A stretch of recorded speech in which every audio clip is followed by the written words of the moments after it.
I'd like to read you a poem. It's by Canadian novelist Carol Shields, who's best known for her book, The Stone Diaries. This poem is about frenemies, friends who are enemies. It describes the moment that the narrator, at the ripe old age of 36, realizes that she really hates her friend. It's called Someone I Don't Like Anymore and Never Really Did. Someone I don't like anymore and never really did.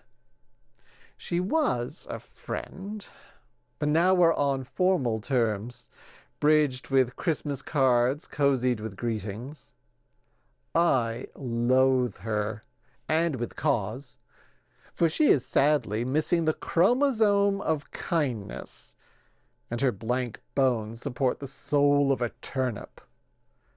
Furthermore, envy clusters her sour heart like rhubarb, though her anger is relentlessly cordial. Lately, I've seen malice flower from her shell-pink fingertips. The Wesleyan Sunday School said I should love her. The Freudian circle said I should be understanding. But it's a glorious glory at age 36 to afford at last the luxury of an unhealthy enmity. Oh, can you feel that? Have you ever felt like that? She was a friend. As awful as this fake friend is, I think there's something healthy in this poem, something that we should do more of. In our modern context, we are loath to name anyone an enemy. Enemy is such a strong word. We were taught never to say that we hate anyone. We strongly dislike at the very worst. So we deny the possibility of ever having an enemy. Only children and dictators have enemies. The result of such thinking, however, is this poem.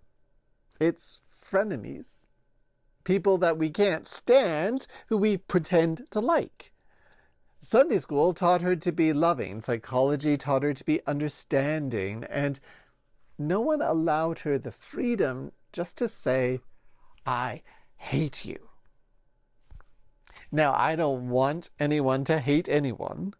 I agree with the Sunday school lessons. But we can't get to that point of loving our neighbor if we can't be honest about our feelings. We suppress our true attitude under this veneer of Christian kindness. Meanwhile, unaware even to us, hatred is festering. In our gospel lesson today from Mark, we will hear Jesus call us to love our neighbor. In the Gospel of Matthew, however, Jesus goes one step further and tells us to love not just our neighbors, but also our enemies. That important work can't happen if we don't start with acknowledging the ugly truth that we have people we hate. It's so hard to even say that to oneself, though, to admit that we hate someone. But if I don't name it, I probably won't heal from it. It's actually quite freeing to admit to oneself, to stop putting all that energy into trying to justify our feelings. As the poem says, it's a glorious glory to afford at last the luxury of an unhealthy enmity. It deflates the tension you are holding within oneself. Once you've named that anger, then the Spirit can work on the next step. Loving your enemies is the work of the Spirit. It is all grace and miracles, in my opinion. But you give God something to work with when we admit to ourselves the truth. We don't love everyone. So go ahead.